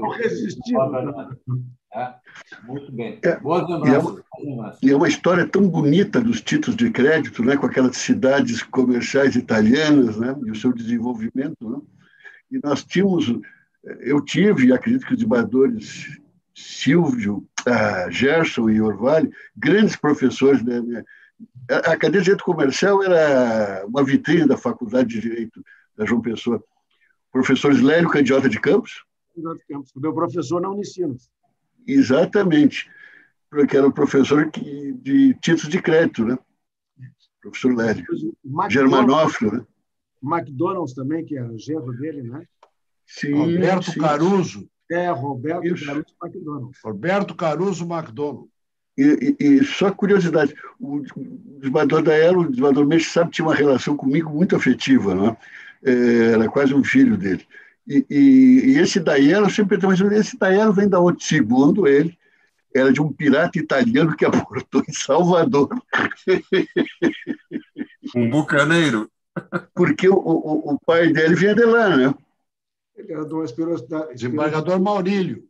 Isso, vinha de lá. E, segundo ele saiu um pirata italiano aí que aportou em Salvador e lá se radicou, deixou descendência. Nós tivemos umas aulas muito profícuas, né, com o professor Werther Farias. Sim, também. E as ações cambiárias é um dos temas mais bonitos de estudo, né? Ação material cambiária. Tem um livro dele espetacular sobre isso, ações cambiárias. Sim. Desembargador Werther Faria, eu tive o prazer de substituí-lo na consultoria jurídica da Associação Comercial de Porto Alegre. Ele veio ao Tribunal de Alçada, né, e eu o substituí lá na consultoria. Claro que numa matéria um pouco diferente. Tinha um outro consultor da área do direito comercial, hoje quase todo empresarial. Fazendeiro. Os pareceres do professor Werther eram de meia página. E dizia tudo em meia página. É verdade. Impressionante. Sim, a relação dele com o professor Hernani Estrela, né, que era também uma autoridade. Sim. O professor Hernani Estrela que criou essa escola de direito comercial na Faculdade de Direito. E o professor Caruso McDonald é origem escocesa. Eu não sei se avô ou quem veio da Escócia para o Brasil, parece que pegou o navio errado, para os Estados Unidos. Mas a mesma história do professor Peter Ashton, né? Que também veio. Isso. Que era moçambicano, né? Moçambicano. E ele Walter tem Lister, depois com formação na África do Sul. Isso. E advoga até hoje intensamente, professor. Ah, é? Meu professor de Direito Comercial junto com o professor Helmut Weidner, que me deu o título. Eles davam uma parte de falência, né? Não, ele me deu uma parte geral de Direito Comercial. Para mim, o professor Peter já ainda dava parte de falência. E nós tínhamos também, lembro, propriedade industrial, que era Fará. Armando Fará, que tinha cérebro, se ninguém fez, Armando Fará. O homem de formigueiro, natural de formigueiro. Isso, sim, Formigueiro tem um núcleo ali levantino, em Formigueiro. Muito bem, então vamos aos julgamentos, né? As nossas sessões, desembargador Vargas, são sempre assim muito leves, né? O desembargador Meixo, desde que nós estamos na 21ª, sempre foi assim, né, desembargador Meixo? Muito obrigado, presidente, pela... Tá bem, então vamos lá. O quinto da pauta, desembargador Meixo. Aí esse desembargador Silvio, além de tudo, é do Itaqui, né? É do Itaqui. Não, eu acho que o meu não, do desembargador Silvio. O desembargador Silvio é do Itaqui. Sim. É do Itaqui. Isso. Itaqui, as famílias tradicionais lá são os Fernandes Lima, os Monteiro, e tem um núcleo de italianos que passou por lá, né?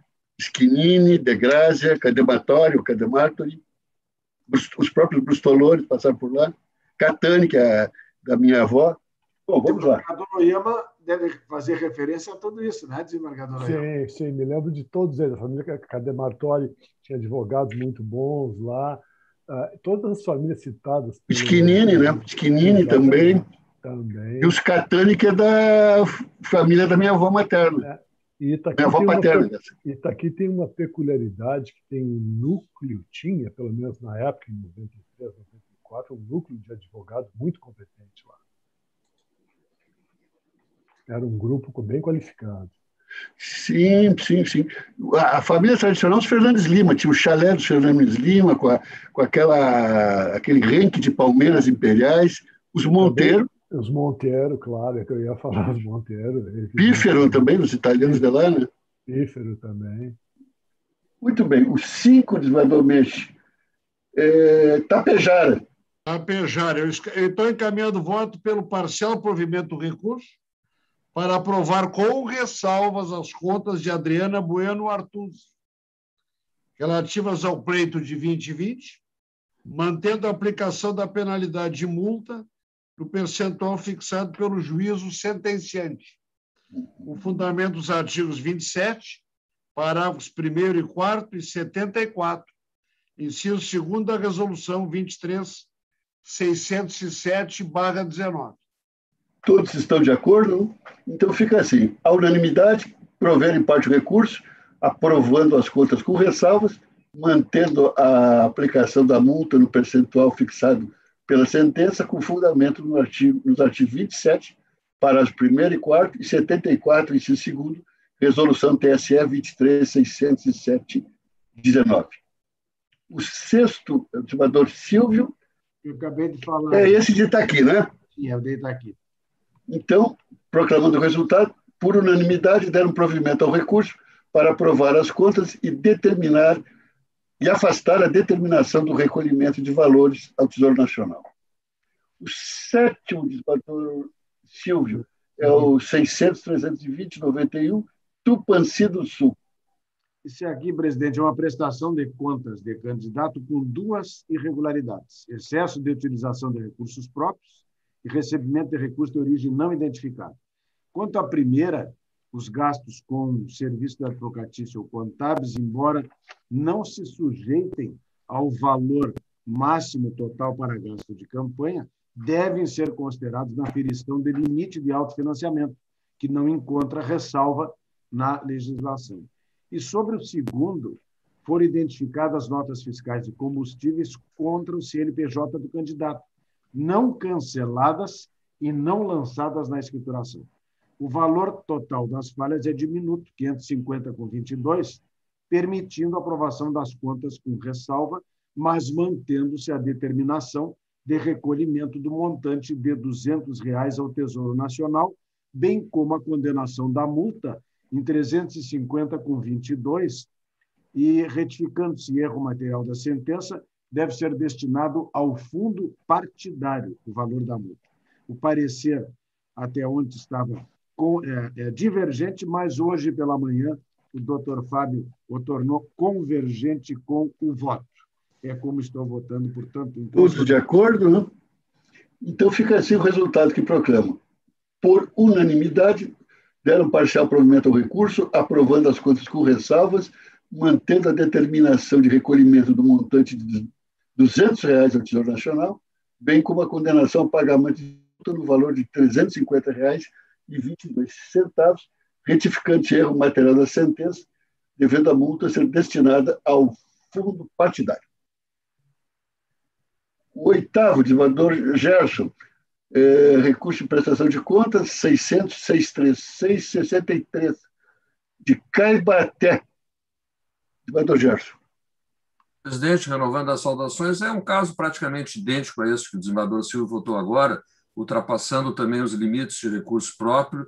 A sentença já havia aprovado com ressalva e estabelecendo uma multa que está no percentual do limite que a lei permite. Então, o voto foi encaminhado no sentido de negar provimento ao recurso, apenas também aqui retificando, por erro material, a destinação da multa ao Tesouro Nacional para ser ao fundo partidário, que, aliás, como Vossa Excelência, na sessão, se não me engano, a última, já solicitou também que se fizesse esse esclarecimento. Então, é nesse sentido o voto, senhor presidente. Perfeito. Todos de acordo, não?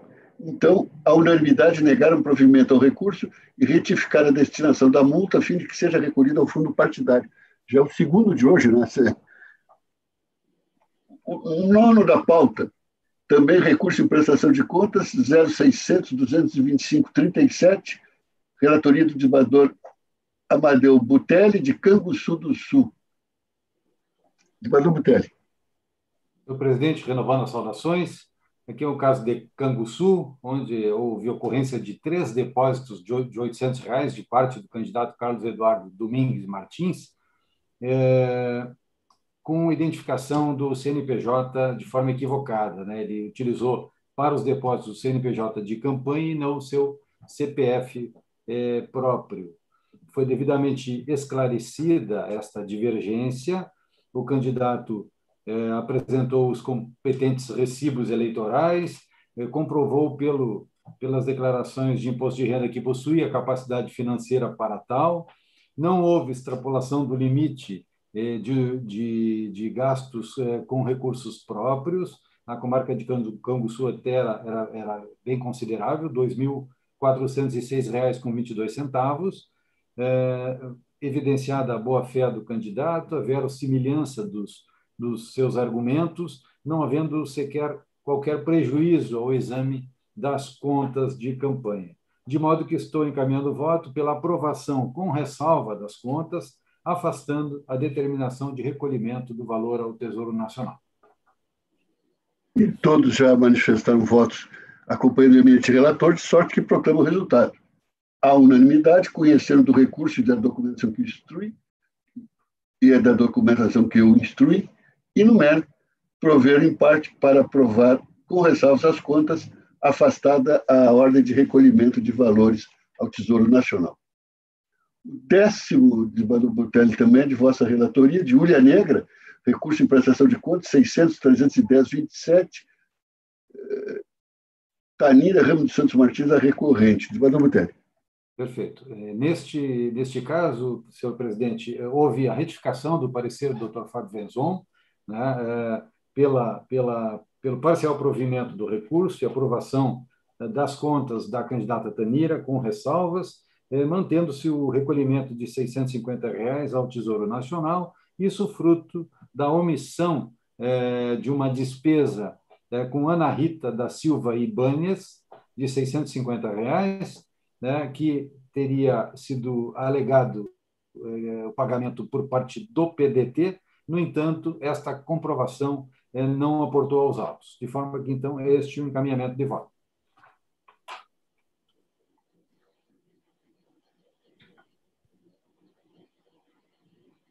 a convergência dos votos de todos, como do relator, então proclamo o resultado. Deram provimento parcial ao recurso, aprovando as contas com ressalvas, mantendo a determinação de recolhimento da quantia de R$ 650 ao Tesouro Nacional, unânime. O 11º é recurso em prestação de contas 0600-373-43, Cambará do Sul, relatoria do desembargador Butelli, Francisco Renoto, vereador recorrente. Desembargador Butelli. Senhor presidente, renovando as saudações, o candidato João Francisco Renoto extrapolou o limite de utilização de recursos próprios na campanha, uma quantia bastante considerável. A ultrapassagem do limite foi da ordem de R$ 9.263,23. O magistrado determinou o recolhimento deste valor ao Tesouro Nacional e aplicou uma multa da ordem de 200%, o que totalizou R$ 27.789,69.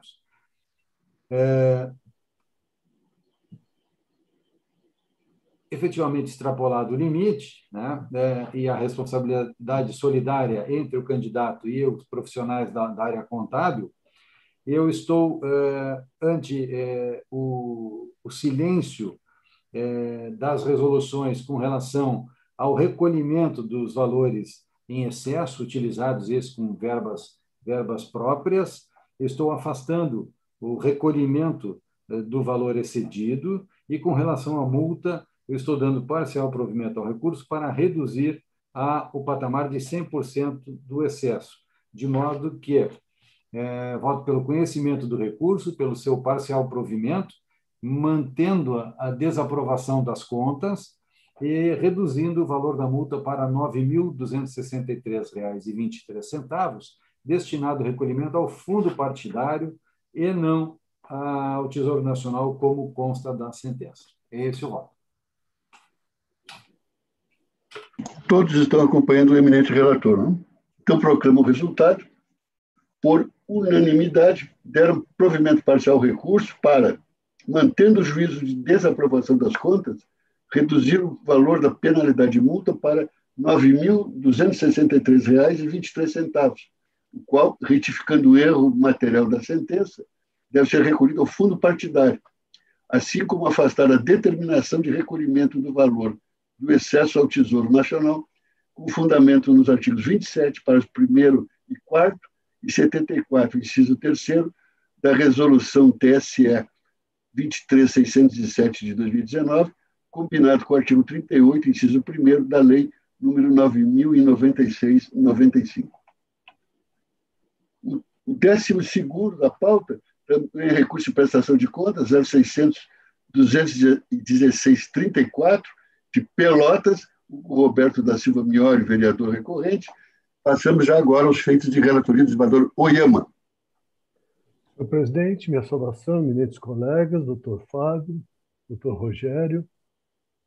Neste caso aqui, senhor presidente, é um caso que nós nos deparamos com alguma frequência. A sentença aprovou com ressalva das contas de campanha, apontando recebimento de R$ 6.500 de forma fracionada, de modo a burlar o limite da legislação, que é R$ 1.064,10. Então, aqui fica bem caracterizado que os depósitos foram inferiores a esse valor e de modo que a soma das 6.600, 6.500 depositados na conta de campanha. Então, para mim, resta configurada, e eu destaco isso no voto, a origem não identificada. No entanto, foi imposta a multa, a sentença impôs uma multa, dizendo que houve extrapolação dos limites de campanha. E aqui eu estou afastando a multa, porque, como caracteriza recurso de origem não identificada, não há como enquadrá-lo ao mesmo tempo como oriundo de recursos próprios. Foi o próprio candidato que depositou esse valor. Então, eu estou afastando a multa. E só para conceituar e para finalizar, seria o caso de desaprovação das contas, porque representam 44,35% dos recursos. Mas como não houve recurso nesse ponto e a sentença aprovou com ressalvas, não há como mexer nisso. Então, eu voto pelo desprovimento do recurso para manter a aprovação com ressalvas e determinar o recolhimento do valor de R$ 6.500 ao Tesouro Nacional e, de ofício, afastar a multa. Bem, os votos de todos estão acompanhando a minha de relator, com o que proclamo o resultado. Por unanimidade, deram parcial provimento ao recurso, apenas para afastar a aplicação da multa no valor de R$ 360,57, mantendo a aprovação com ressalva das contas e a determinação de recolhimento da quantia de R$ 6.500 ao Tesouro Nacional. O seguinte, o 13º da pauta, 335,69, também recurso em prestação de contas de Santa Cecília do Sul, eleição de 2020, Cleiton Silvestre, vereador recorrente, desembargador Oyama. Tem a palavra. Senhor presidente, a irregularidade que ensejou a desaprovação das contas é a utilização de recursos próprios acima do limite de 10% e mais a utilização de veículo, o que ultrapassa o limite legal. O voto é pelo desprovimento do recurso. E também os votos de todos também correspondem ao voto do ministro relator. Então, fica assim o resultado que proclamo. Por unanimidade, deram parcial provimento, né, desembargador Oyama? O 13º? Consta da... Esse é o 335,69? Isso. Não, desprovimento do recurso.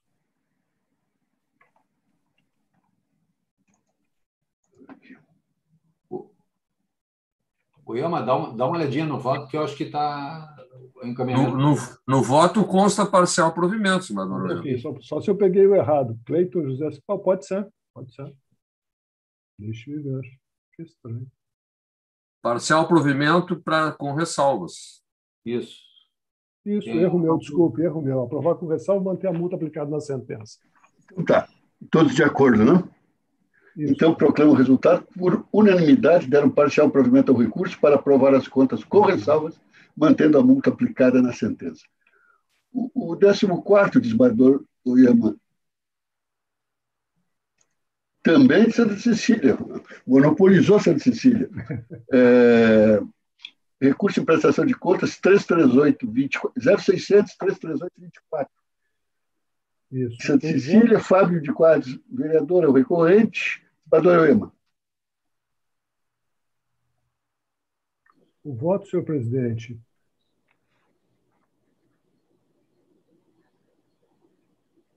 É pelo parcial provimento do recurso para aprovar as contas com ressalva e manter a multa aplicada na sentença. E creio que é o voto de todos, né? Então, com isso, por unanimidade, deram parcial provimento ao recurso, aprovar as contas com ressalvas, mantendo a multa aplicada na sentença. Passamos agora à relatoria do desembargador Orvalho, que veio com tudo nessa sessão, hein? Já não perdeu tempo, desembargador Orvalho. Então, o 15º, recurso em prestação de contas de Porto Alegre, 0600-698-02, Paulo Leite Gemelli, deputado estadual, o recorrente. Desembargador Orvalho. Senhor presidente, demais colegas, eu não diria que vim com tudo, pois o primeiro processo que apresentei já tive que pedir suspensão para examinar o parecer do ilustre procurador eleitoral. Então, com tudo, não. Esse caso aqui é muito simples, presidente. É apenas um pedido de homologação de acordo extrajudicial de parcelamento de débito, firmado com um candidato a deputado estadual na eleição de 2018. Foram julgadas as contas, determinado ao prestador o recolhimento de valores ao Tesouro Nacional, e o que, no caso concreto, esse acordo visa a quitação de um débito decorrente de condenação do recolhimento de quantia de R$ 776,89, dividido em 7 parcelas mensais iguais de R$ 110,98. O termo de acordo está conforme a Lei 9.469 e cumpre os requisitos legais. Portanto, me parece que deve ser homologado, razão pela qual eu voto pela homologação. É o voto de todos, né? Fica assim, a unanimidade homologaram o acordo extrajudicial. E o 16º, desembargador Orvalho, 060-34-40-34, de Porto Alegre, Eu creio que é a mesma coisa, né? Exatamente a mesma coisa. É apenas a homologação, eu estou propondo a homologação. Então, todos, de acordo, vamos homologar, né? Por unanimidade, homologaram o acordo extrajudicial. E, com isso, vencemos a nossa pauta de hoje. A próxima sessão é amanhã, às 14 horas, concentramos. No horário civilizado, né, presidente? Sempre no horário civilizado. E o desembargador Silva, uma hora eu fui olhar uma obra sobre cheque, uma hora que eu meio que girei aqui, que me foi recomendada pelo ainda o professor desembargador Paulo Barbosa Lessa, que dava direito comercial no segundo ano da nossa faculdade, né? Não sei se os colegas lá estão lembrados do Panteon.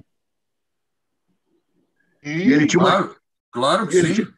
Ele tinha uma cadernetinha, lembra? Ele caminhava de um lado para o outro, desembargador Lessa, né? Era uma grande figura, um grande jurista.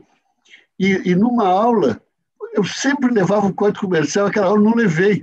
E ele fez uma enquete, quem é que estava o Código Comercial aqui? O único que estava e nunca levava era o Fabiano Bertolucci. Esse que é aluno! E qual foi a obra que ele recomendou, presidente? O cheque de Egberto Teixeira Lacerda. Sim. Clássico, né? Inclusive, em Sociedade Limitada, Egberto... Também. Também. Tenho todas essas obras aqui. Era um grande jurista. Xavier de Albuquerque, né? Também. Xavier de O Albuquerque. Cunha Peixoto tinha. Cunha Peixoto também tem do cheque. Cunha Peixoto. E Arno Margarinos. Margarino Torres. Margarino Torres, que foi uma... Agora vou dar uma de Thompson Flores aqui. Ele era juiz do júri no Rio. E foi lecionar comercial e se deu muito bem, né? Ficou um grande jurista. Margarino... Não era Arno Margarino Torres? Bom, aí já me pega. Margarino Torres eu sei. E era juiz do júri no Rio e passou para o comercial com grande sucesso, né? Um dos grandes comercialistas que tivemos. Otto Sidu também era muito festejado. Em cheque. Mas uma saudade que eu acho que todos nós temos lá na nossa faculdade de Direito, né? Do Casarão da João Pessoa, né? Sem dúvida. Os nossos professores também eram figuras fantásticas, né? Muito bem. No Panteão, presidente, participava sempre do Centro de Estudos Tributários, coordenado no início pelo professor Fernando Jorge Schneider, depois pelo professor Rômulo Maia e depois pelo ministro Ari Pargenda. Dois primeiros lecionaram na Unicinos também, na minha época. Fui aluno dos dois. O professor Rômulo Maia, né? E o professor Fernando Escola da Júris. Sim. Também na Escola da Júris. Sim. Só fazem uns 50 anos disso, né? Não vá tanto.